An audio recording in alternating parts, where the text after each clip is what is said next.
Good morning, good afternoon, good evening, anything else that fits. The Dharma talk today is another talk number 2 of awareness of outflows. Awareness of outflows, awareness of what you are producing. You need to be aware of that. I'm going to endeavor to help you see more closely when that starts to happen, because quite often the train has already left the station by the time you see the outflow. And then it's too late, because then you are buried in the subjectivity that you call me and my feelings.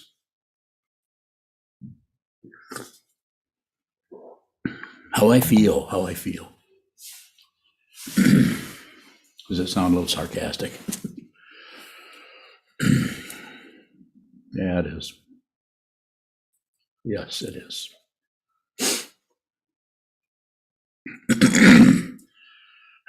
So we're going along and something triggers us, or something shows up that changes us from our emotional state, or our consciousness, or awareness, or what is happening in the mind stream from getting out of the car and going into the store, or to some other situation that comes up and triggers some kind of an emotional response. A little one is just relative to the situation you're in, won't be much. It'll just be, you could say, in proportion to what is occurring. So, but the other one is the common way of people refer to this as a mountain out of a molehill. Something happens and we're really enraged about it. Or it could go the other way. We're really, really excited and happy for some simple thing, and over the top. Usually it doesn't go that way. Or we really want to just look at it, we just want to shut down, go away a moment, and we want to just ignore all that. That's also grasping, by the way. Anytime you do anything with phenomena, anything at all, don't do anything with it. And when I say that, I also know that we can't stop it. I can't stop it. I'm not saying just because I can't stop it, you can't. But trying to stop, trying to control is just a terrible misunderstanding of human beings. It's so much cart before the horse. It's not that you don't have a say-so about moving the silverware from one side of the table to the other. Of course you do. You're able to make decisions and choices within the context of dependent origination, where there's respect for what is happening. It might not be you respecting something. It just might be just a natural respect that comes from not sticking your hand in an open flame, not doing something that's foolish. You wouldn't do that, because you see the dependent origination in toto. You see the entire, it's hot, that will burn. I won't do that. This is something we teach children that. Don't do that. Don't touch that. That's hot. And of course, some children they're going to touch it anyway, because they need to find out for themselves. That has its upside and downside.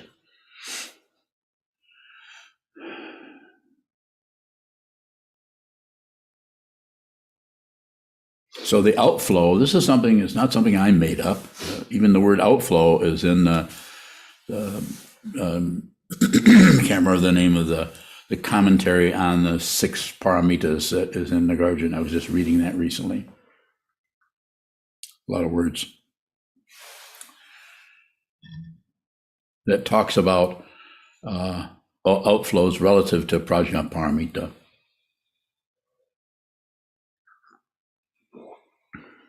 Prajna paramita is path. The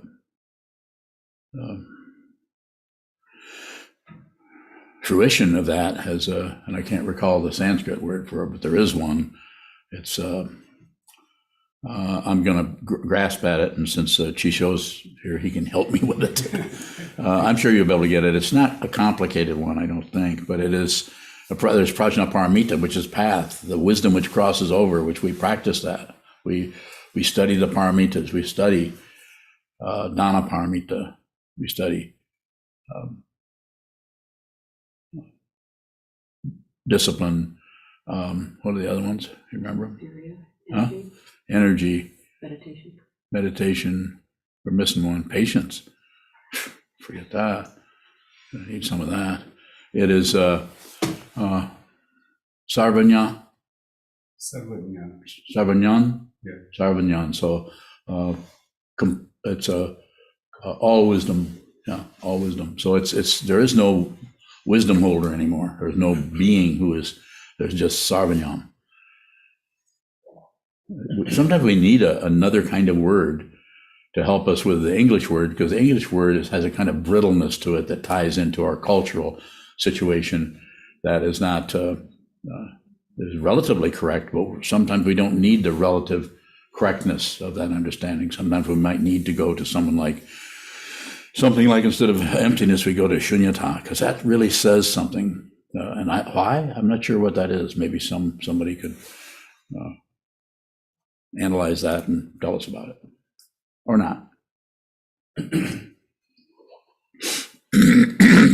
So the outflows, let me make a little picture before I go into the 12 links on the chain of existence, which is what we're going to do.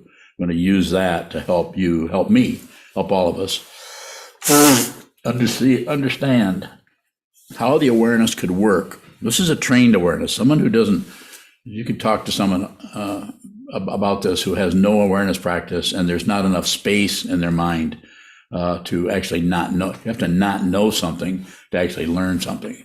If you think you know everything, then you're not going to be able to learn much, because you know everything. And you prove that because you can recite this and recite that, and you can remember what this text said about that and who analyzed that.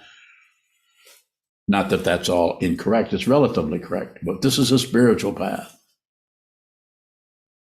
And it has a lot of mundane footsteps.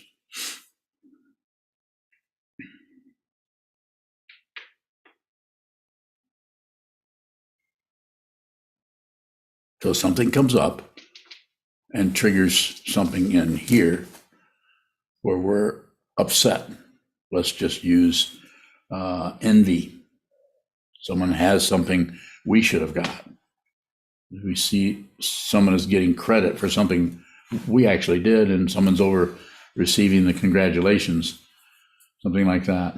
We did all the work, and yet someone else is getting all the accolades. Now, the conventional way to work with this is say, no, you'll be acknowledged, or if they just don't understand, we'll try to figure out why they missed you and all the calculations around it. I'm not saying you couldn't do that, but where does it go? Circles. It will happen again. So we need to look at the fundamental situation of the trigger that caused some kind of feeling, emotion in you that wants something else. Second noble truth of the Buddha, we want something else. Desire, we want something else. Whatever shows up, and we're not saying we go the other way and just be happy with that or be content or accept it. You won't hear me say that.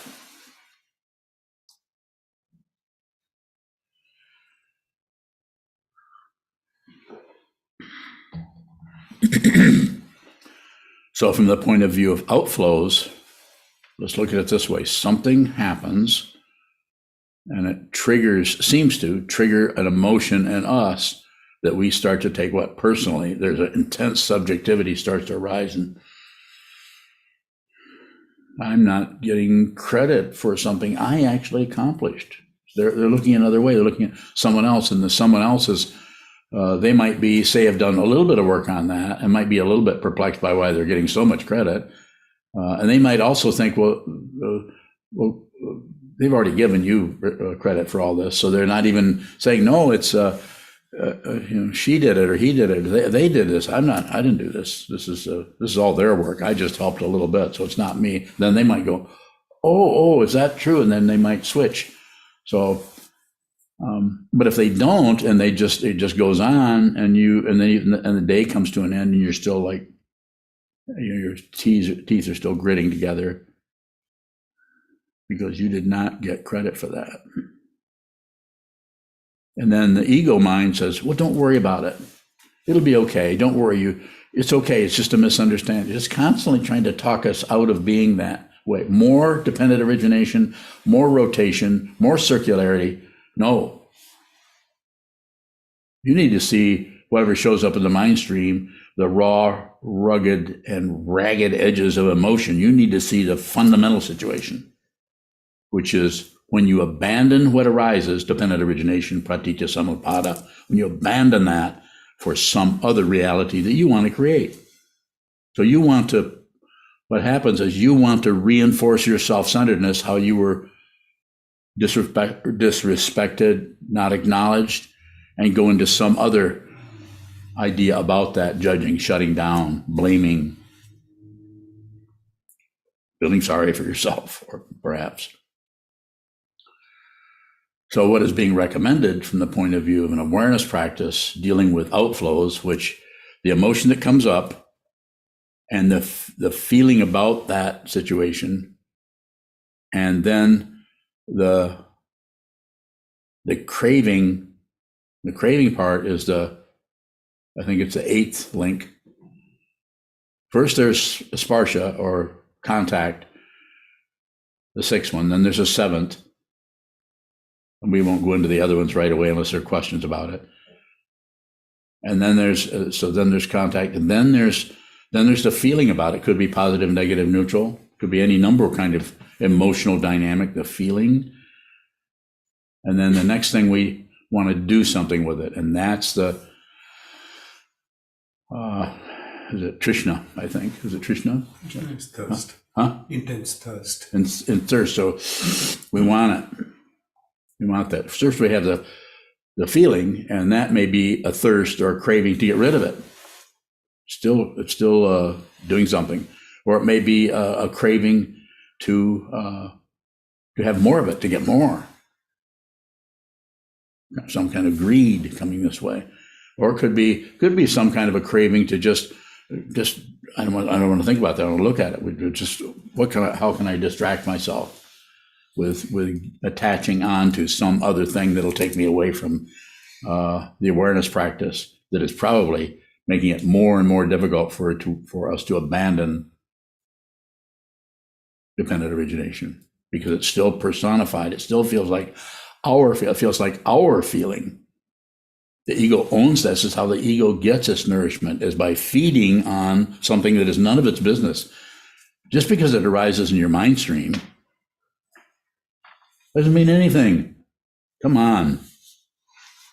Look at it closely, please, especially if you've been a meditator for any length of time, I'll say, because some people meditate for 3 years and seem to have some understanding in this area, and some people have meditated for 30, 40 years. And if I talk to them, they're still hung up in their subjectivity about who's right, who's wrong, how great they are, how enlightened they are, even though they won't say that.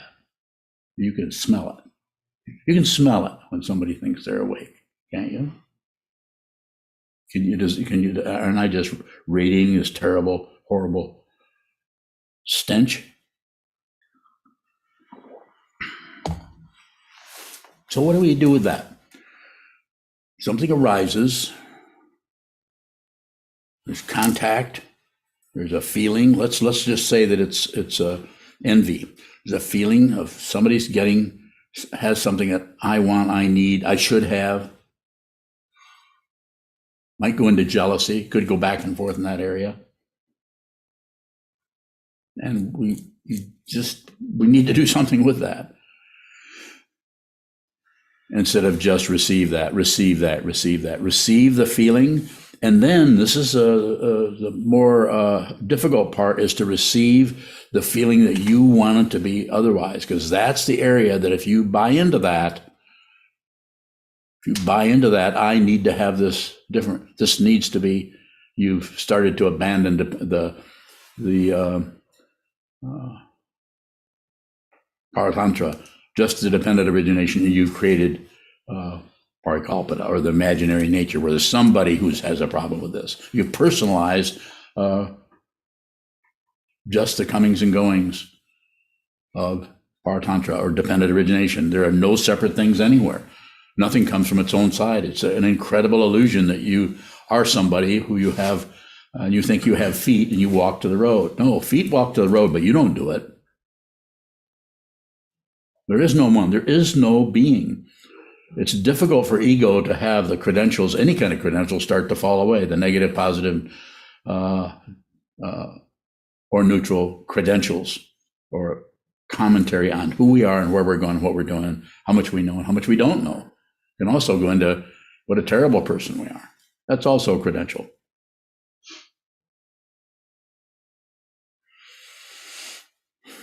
So through the sitting practice of meditation, through shikantaza, as I present it, and probably a lot of other people present it, I don't know. Don't check into what other people are doing so much. Sit down, hold still, watch the movement. And that way you get, so you can actually see the movement in your mind stream that feels like a personal emotion. Start to take that personally. Just watch that. Don't push that down. Don't get rid of anything. I was going to say don't get rid of shit, but I'm afraid that might be something you might want to get rid of, or at least move to the other room. So yeah, don't go overboard here. Don't get too idealistic about eating shit. Even though in the Tibetan tradition, I think you might have to eat shit. Yeah, I heard that somewhere, that you're actually going to have to do that in the higher levels of Tantra, of course. Okay, enough baloney. So something's coming up. You start to have an intense feeling about it. Say it's envy, and then we try to push it down. We don't want that. It doesn't feel good. It's like pushing on a thundercloud. You know, it's that much not your business, even though it's in your own mind stream. This is the nature of consciousness, to find its own form. And it will eventually, if you stop getting in the way of everything, it will find its true form, which is what brought down into some kind of terms or some kind of metaphor. You'll find the heart of the Buddha, because it's everywhere. Not particularly some kind of fancy romantic feeling. It's just that you know that nothing is separate from anything else. You actually know it. You actually look at it. You don't need proof for anything. Proof is gone. You can actually see this. You can see this. If you're listening to this person, you're probably ready for this kind of information, because there's 38 people here and another dozen people here. Not many. That's actually a good sign. Not being popular. It's a little popular. A little bit. Not very, though. So what happens? Envy. We feel that. We start to personalize it. That's the feeling part. And then, let me look at my notes here. Yeah, I get confused here because it's confusing. And that area is, I was talking to Unyo on the way in today. I'm trying to understand how I can take something that even looks like a shmush ball to me, it's like something you're getting ready to eat. And if you take it apart, it's just got too many pieces. Like, they look like chocolate chips, but they don't taste like them. I don't know what that is. So the area that the consciousness, that the insight to stop doing anything is going to happen, not so much in the craving part, but in when you abandon the craving to try to fulfill it. You abandon the craving for for that difficulty to go away, or for that wonderful thing to get more of, which can also create a lot of suffering, and abandon that awareness of that, or receiving that, being a very, very good host of whatever arises in the mind stream, or hostess, or whatever. Instead, we abandon that for warfare. We abandon that to try to get something else to happen. That's the outflow. As soon as you leave the incredibly intense feeling and the incredibly intense craving, for grasping, for grasping, for grasping something else, something else, something else. That area right there is where you need to observe. This is what this whole idea of observing is about. So you can actually observe, you can actually see the way you abandon reality for your daydream about, for your nightmare about. You need to see that.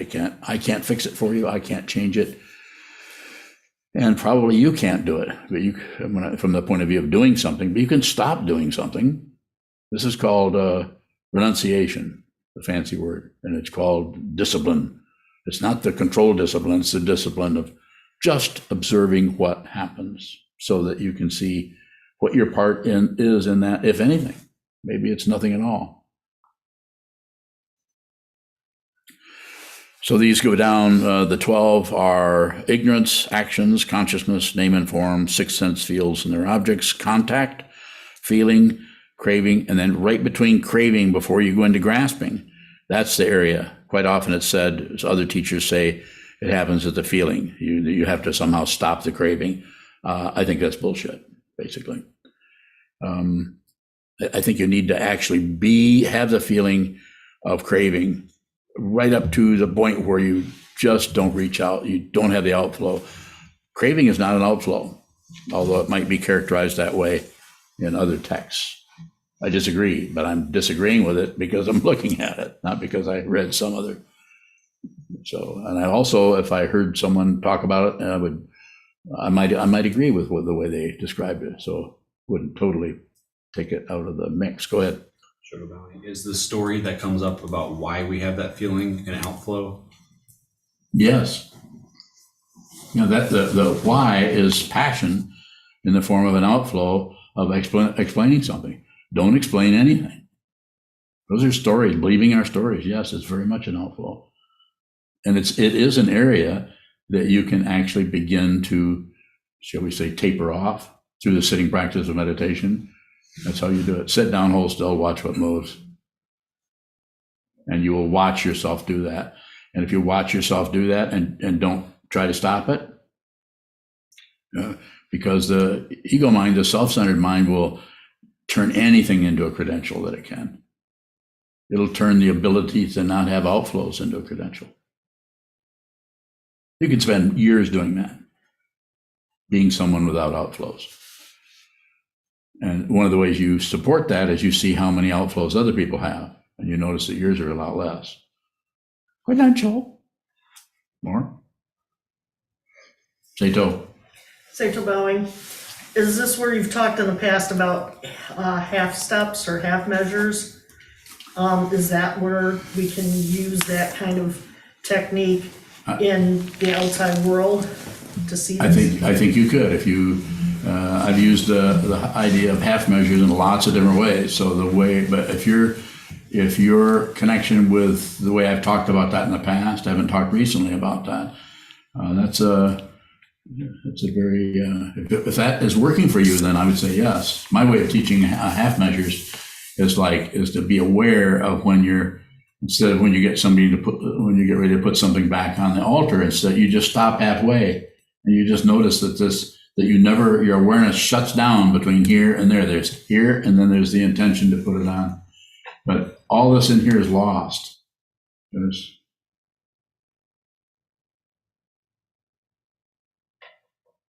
half measures. But that can show up in that area also.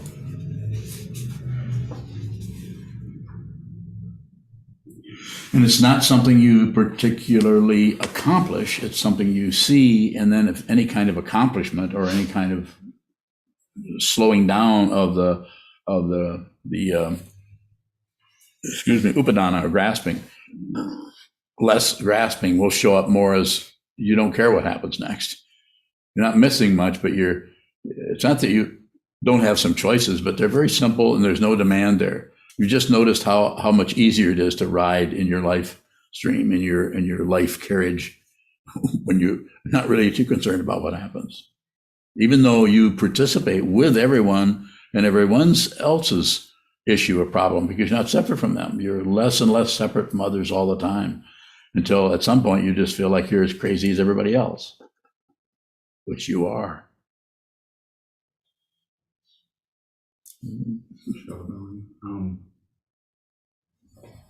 When we have bad feelings, and you've talked about it as bad weather that shows up, Yes. is it possible through practice for the bad feeling to come up without it being linked up to something being wrong? Yes. It is, because that's when if you just have the feeling, just the emotion, just the feeling, then it's still in that same area. It hasn't moved into grasping. It's just feeling and wanting it to be different. But you don't buy it. You don't do anything with it. You hear the advertisement. You're not in the market for that. Not in the market for anything else. You have everything you need right here in this, in that, in this. How this sounds, how this smells, how this tastes, how this feels. This is your world. Don't abandon your world for some imaginary world. Because when this body mind goes back into the elements, then you actually will be in another world. And if you're still doing that in that area, you're going to be right back here in the human form, or perhaps another form, trying to go through this whole all these shenanigans again. You don't have to do that. You can awaken now.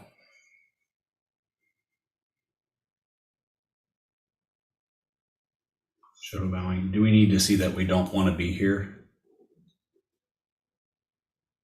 No, I don't care whether you're here or not. Doesn't make any difference where you're at.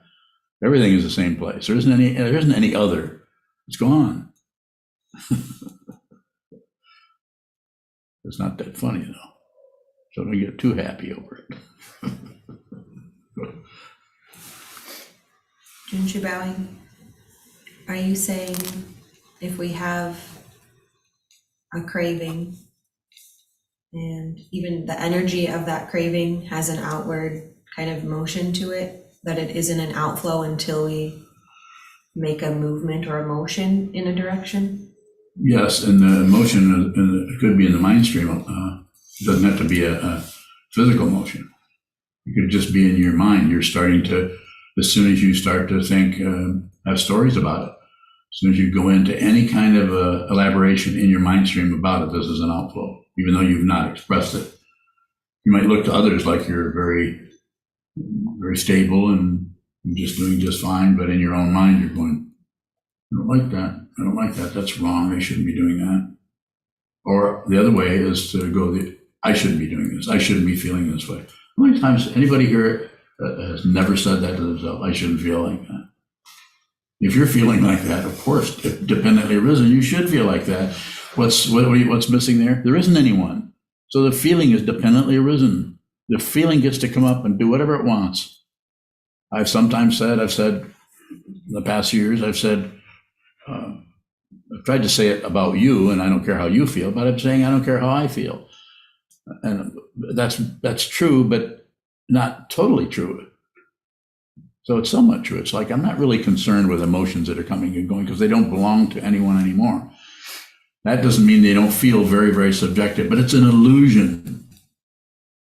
You don't have to get rid of the illusion.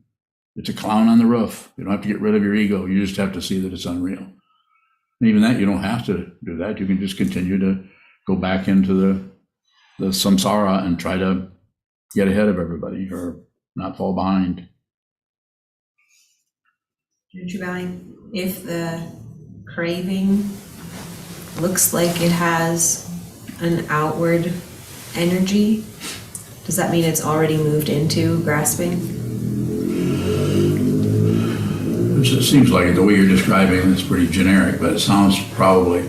So I do it with my hands. You're not doing much. Something happens over here that triggers something, and something that wasn't in your mind stream, now that's coming up. Let's call it envy comes up.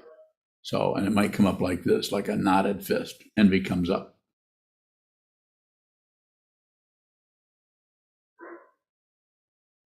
Just feel it. You just feel it. And it will not have any longevity to it unless you fool around with it. If you do nothing with it, you might add on a little bit that by what it is, the name, but eventually you can feel that kind of thing without having a name for it. It still feels negative, but you might not even say the word negative. You just see dependent origination. You're looking at it everywhere, in everyone, and in your own mind. You're not separate from anyone. They're not separate from you. And so that, let's go back to this very simple show and tell. It's like, it's there. And then if you do start to feel like you want that to go away, then that will be added on as another layer that might be shifting and moving and creates a lot of seduction. I don't want the little tiny things start to arise, like little stories about it, about why it feels that way and why it shouldn't feel that way.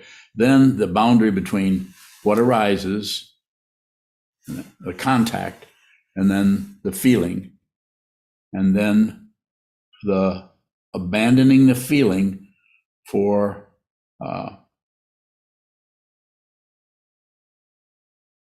craving. So there's still, the craving is still within the realm of the initial uprising there. It's still within that area. It hasn't actually left the ground yet. But as soon as, and it will be different with each situation, with each person, with the way your karma is set up, the way you've been handling things in your life all along. But there's some point where the feeling is there, and it doesn't feel good. It's envy, and then there's that feeling is we would like that to be different. We would like that not to be there, which is craving for otherness, and that area it's a very vague area, which it isn't quite into the grasping yet, but it's still a grasping quality because it's leaving the original feeling for something else. So that whole area is, that's why if you read anywhere where they're talking about this, if they're at all clear about it, that area is still very foggy. Because it's because of the lack of a solid being and the desire for the ego to somehow solidify itself, and it'll use anything it can. It will use, because of the need to control, to make someone feel like they are somebody. They'll slaughter their own people. We've seen it in many historical situations, because it's, and then justify it through some kind of elaboration that says they're saving their people from their particular culture, from the terrible other kinds of people with, big noses or something, or whatever it may be. To somehow separate, and gives the ego the feeling of being somebody. It's called materialism, usually just power, control, materialism in most of the world of all the terrible things that are going on. You can't really, not to go into politics particularly, but you can't really step into that complete avalanche of history and dependent origination that is just coming down out of confusion. And we can't really just step into that and stop it. I mean, you can be a martyr if you want to, but you might want to just find out who you are first before you step into any damn thing.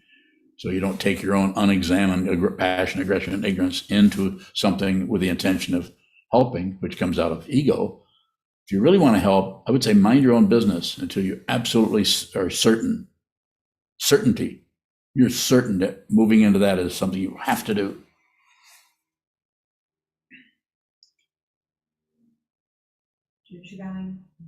You use the image of a fist here, and you often talk about emotions here. Mm-hmm.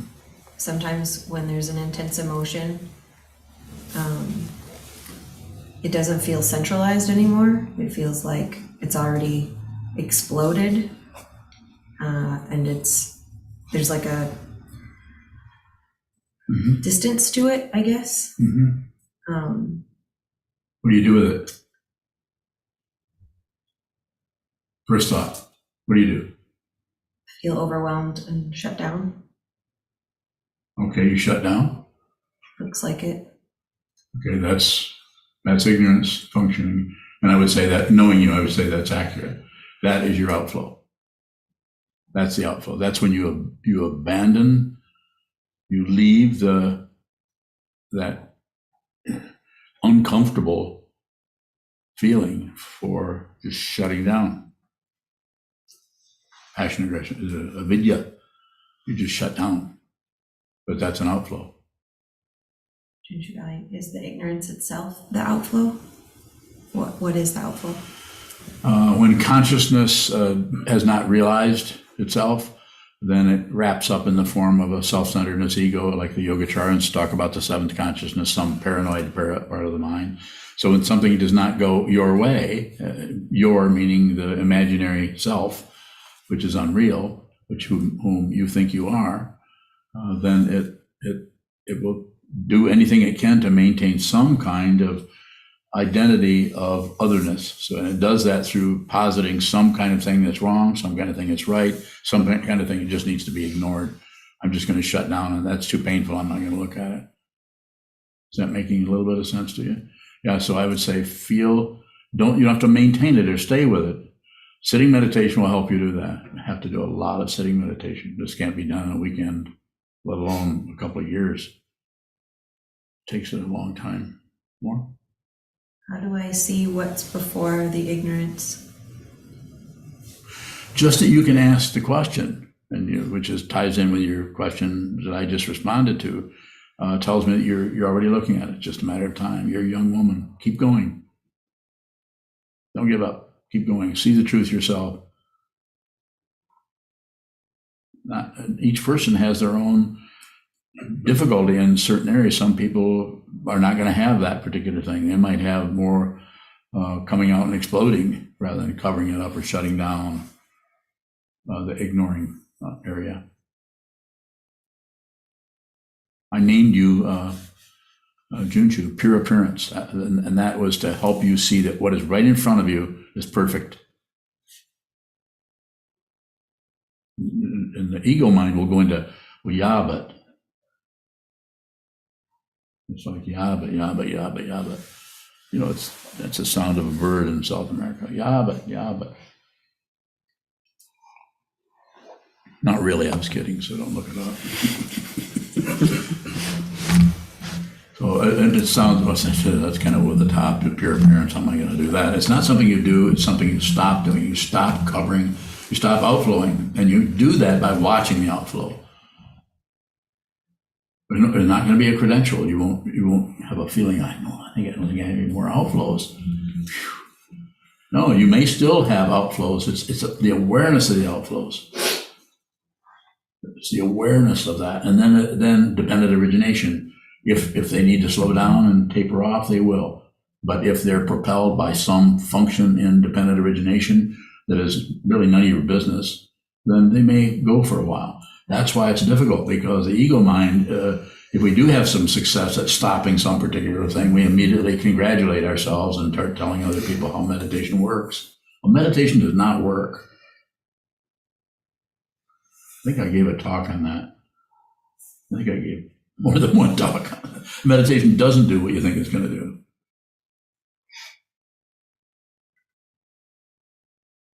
Any further questions? Kevin Bowing. Right, Kevin. Well, firstly, thank you for articulating something that's troubled me forever about the nidanas, because I never understood how I couldn't have the craving that I just had. Yeah. Because then it seemed to me that the whole process would be warfare, constantly folding in on myself to not have the feeling I just had. So it makes sense that the craving is still in the airplane hangar, and I appreciate that. Good. Question is, in the framework of the Buddha families, there's a wisdom to the negativity, or the negativity is seen as wisdom. Is there a benefit, before we're relaxing with not knowing what the feeling is there benefit to naming it something else, like calling envy accomplishment, or something like all accomplishing wisdom? Bowing. A good question. There could be, but I wouldn't rush to anything. I would stay with the negativity until you absolutely have to use some other tool or something else. And there are that particular way, and there are tantric approaches to this that are working with negativity right up to and including eating shit, literally. You may have heard of that. And it's pretty distasteful. But I mean, I'm just saying that there are ways of sometimes a person's karma or what a person is going through is set up in such a way that they have to go into that with some kind of extreme negativity. That's why all the sexual images there, sometimes that's the only way to move into this is through that kind of a dynamic. I'm not here to justify anything. I'm not here to complain about it or agree with it or disagree or do anything. I'm just saying that don't take anything for granted, even the Buddha's Dharma. And as I say over and over again to you, don't believe anything I say. You can consider it, you can listen, but I'm not here to convert anybody to anything. And so coming back to your question, I would say that would be very situational. And so, and not only situational with the person, but situational with the particular thing that is occurring in the mind stream or in the life stream or down the hallway. There might be times when that kind of renaming of something might be helpful. Naming is very powerful. Sometimes if somebody's having a lot of difficulty with depression, I say every day you should call it something different. And call it, doesn't have to be something funny, like, or happy, but it could be something terrible. It could be a dragon. It could be, the Garuda's back today. A Garuda meets me every day, just about, except for Thursdays when it's block set. I don't know. No Garuda's that day. Of course, I don't do block set. I'm not going to do that. I'm not a fool. But me. Bowing. Yes. Is there space between the links? So the links, the 12 links are concepts that help us that bring together ideas about what is linear or what looks linear, but it's actually not linear. They all happen all at once. So they eventually stop having that stretched out look where we're okay here and where this is the first two are the previous life and the middle 8 are the present life. And the next two, the last two, Jati and Jara Marana, or birth and sickness, aging, and death, are the next life, and stretching it out. And some people, and I'm one of them, need to look at all those conceptual situations in order to see them as they are, and then they begin to collapse. So from the point of view of that, I would say in your question that all space is conceptual. There's no such thing as space. It's a concept. When I say that, I'm saying don't believe me, but you could look at it. Eventually, it just shows up as unreal. It's just unreal. Are you thinking of a particular one? Bowing. How then do we practice awareness without generating stories? Don't worry about generating them. Just be aware of the stories. All you have to do is just watch the stories. Just don't agree with them. Don't disagree with them. Don't look away. The 3 poisons arise right around the stories looking for a person who feels that way.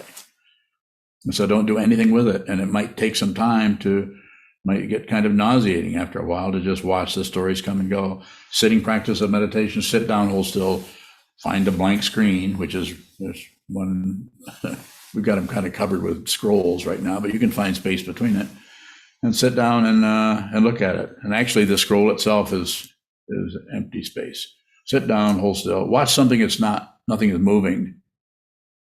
And of course, if you're looking at Paisley, looks like it's moving, so I wouldn't recommend Paisley. But you could look at a scroll. You could look at your refrigerator or closet door, hold still, and that will allow you to observe and train your mind to see what arises in the mind stream, which is a little microcosm of what's arising when birds fly from one tree to another. What's arising in the mind. You have no say-so about those birds other than you can watch them. So it gives the illusion of separation. You are those birds, and you are these things arising in your mind from the point of view of actual identity.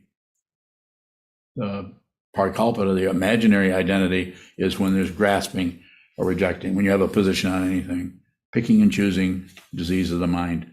And it's about watching the picking and choosing. In other words, watching the story.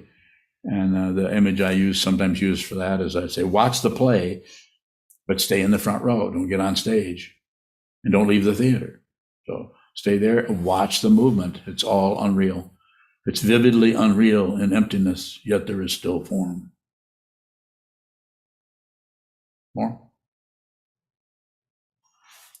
Question from Ken in New York. Ken?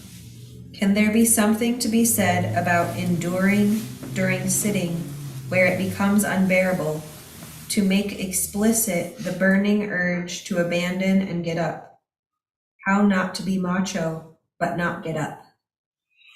So I would get up. I follow what you're saying, but I would say I would get up and watch the emotions about getting up, and then come back. You can get up for 3 minutes. You don't have to time it, but get up, move away a little bit, so it doesn't feel so much like a prison, or that kind of macho thing that we've either been taught or is in our culture or is in Zen. It's full of macho stuff in there. You don't need to do that. You can take it easy with it. So a little bit more, instead of all that heavy masculine control, a little bit more feminine energy of open, accommodating, protecting may be in order here. So not too tight, not too loose, and it's different with each person. I would say create the form by striking the bell at whatever, 6 o'clock and then at 10 o'clock. So there's 4 hours, that's your form. So, and then see how you observe that. And you may observe it by sitting there the whole time. You may observe it by, if you total up all the time, which I don't recommend, but you might have only sat there a total of, half an hour. You might have gotten up and might not have sat there at all the last 2 hours, but it's still, it might not have other people agreeing with me, but it's still shikantaza. Just precisely this. That's your form, and this is how you related to the form, as soft and gentle and respectful as possible to the karma that you are trying to get some kind of an understanding of. So to follow somebody else's, this is why in the traditional Zen,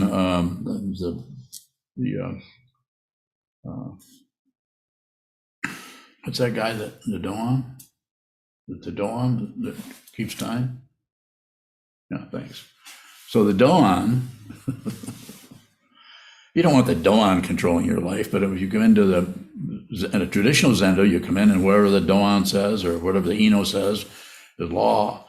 Well, not in this monastery. I mean, a little bit, some forms, but we do it by agreeing. We do it by cooperation, communication, cooperation, collaboration. That way, if some people can sit and just look at the wall for 4 hours. I'm not one of those people. But I've seen people do that. I think there are people here that are able to do that. Sit there. It doesn't necessarily bestow a credential. It might be make it more difficult, because then a person might say, I can sit here all this time, but I don't feel like I have any understanding at all. Your mind can be just loaded with, flooded with all kinds of concepts and ideas and stories and elaborations, which maybe it should be. So go easier on yourself, Ken. Just get up when you need to. The idea is to return. Get back there before if it's only just to strike the gong at the end of the 4 hours, that's still returning. Question from Vishal in San Jose. Vishal. The movement freezes into a sort of broken crystal. Do you just gaze into that then? So it's some interesting images there, and the way it sounds probably, but I'm not sure the broken crystal, did you say broken? How bad? Really broken bad? Smashed on the floor, blood everywhere? So I follow your image. I'm not mocking you here particularly. So I'm just saying that I wouldn't hang on to anything. Don't lock down on anything. Just get your body-mind complex, your form to the cushion and hold still as much as you can. It's the stillness and the attitude of observing or receiving whatever shows up. When you hold still, things continue to move, usually just thought patterns or birds in the trees or someone walking down through the room behind you. So there's still movement, but it's very, very, it's a lot less because your own body isn't moving around and confusing things. When your body's moving, then the sense of identity and the sense of ego becomes even stronger because you're so identified with your body that enables of the five skandhas, that strengthens the first form skandha, the body.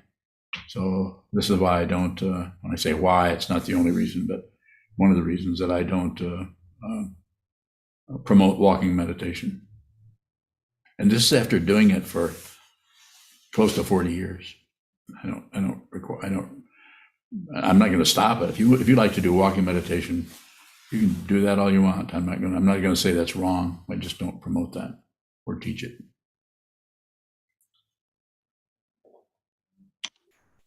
Jake Bowing. Go ahead, Jake. Sometimes when I'm, just to use an example, when I'm sitting meditation, a craving will come up. And it's like when I notice that craving, it's like I've already resigned and I'm powerless to it. I've already made the decision to act it out. Like to get up off the cushion and go play my Xbox, just entertainment. Yes. Is that resignation or powerlessness a form of grasping or outflow, or is that just more of the feeling? Bowing.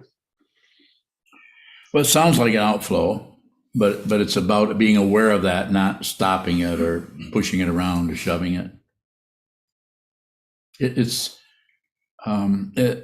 about, the title of the talk is awareness of outflows. So it's not how to stop outflows or there's other people talk different ways about this. So, and sometimes I would even say, maybe there's other ways to understand. But I certainly never succeed. I've never had any success at stopping or controlling anything. Otherwise, I wouldn't be here. If I had success, I'd be somewhere else controlling and stopping things. But instead, I'm at your service. Jake Bowing. So getting up or giving in, just being aware of the giving in is... So you have to be a little careful there because you need to see that not only do you do that, but do you get a credential for it somehow, for being aware of your getting in. So your awareness is going to track you everywhere. As long as you're doing a lot of sitting meditation, then awareness, pretty hard to get away from that. As Suzuki Roshi said in his book, if someone is watching you, you can hide from them. But if no one is watching you, you can't hide from yourself. And so this is kind of what happens by sitting and sitting and sitting. Eventually you notice that you're always very, very aware of what's happening in the interstices of your mind stream about pushing, pulling, whether you like it, don't like it, or whether you have an idea or an opinion or a concept or you're grasping. You start to become more and more uncomfortable because you're more and more aware of all of the difficulties that are happening there in terms of the little mini skirmishes that are happening in your mind about, should I get up? Shouldn't I get up? I need to be, go easy on myself, but I'm being too easy on myself. And how do I know how easy and how we're just all become, playwrights. We just start writing scripts for ourselves. So the thing to return to is awareness, the space in which things occur. That's the awareness. A thing that is not aware, this thing is not aware of another thing. And this situation here is not aware. There's sense organs, and so we could probably have some kind of debate about it if you wanted to. I would have to get somebody else to debate you. Sir. It seems like sometimes the difficulty shows up and I want to relate to it with ignorance, but it actually looks like that ignorance causes more difficulty. Is endeavoring to not function out of that ignorance extra or adding something on?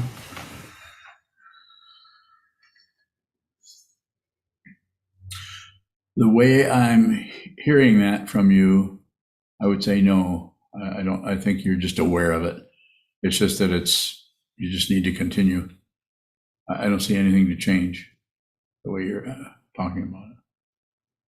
But you may not have what we commonly call a result right away. You might have to look at that for a while and function in that same way. Okay, more? Question from Chris Holman here in Battle Creek. Am I a Nutra Samyak Sambodhi? What exactly does this mean? It just means complete enlightenment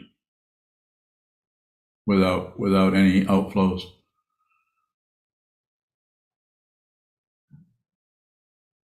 Question from Ian in Kalamazoo. Ian, Sometimes I don't recognize my feelings and cravings until grasping has already arisen. What do I do with that grasping? don't do anything with it. Just watch it. Just observe it. Just notice. Just notice what's happening.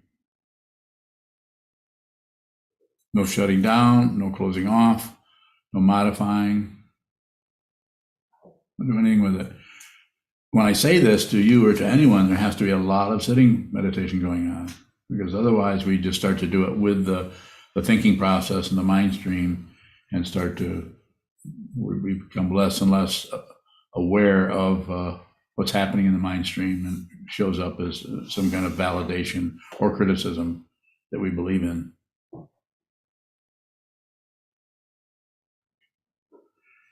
Any further questions? We take one more, perhaps. There is one. Deb Bowing. Deb, go ahead. Yes, at some point you were talking about the energy flow or the sensations. You used your fist, a tight fist. So sometimes I feel a physical sensation that catches my mind awareness. Is that outflow? I guess part of me was thinking, my mind was thinking that original sensation kind of moves me towards my mind now to try to figure out what that was. So I guess I'm asking, could that physical sensation of tightness or energy moving in the body be the first outflow, or is it not until the mind starts trying to figure out and make a story about it? I'll go with your first or. Okay. The second or you don't need. Thank you. You're welcome. Okay.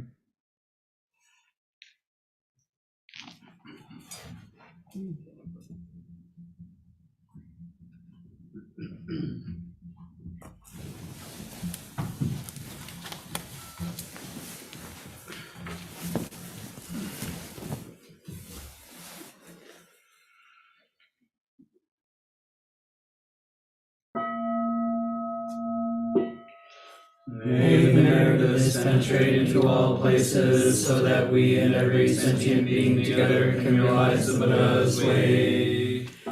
Ji-ho san shi shi hu shi son bu sa mo go sa mo go ho ja o ro mi. The 10 directions, the 3 worlds, all Buddhas, all venerable ones, Bodhisattvas, Mahasattvas, the great Prajna Paramita.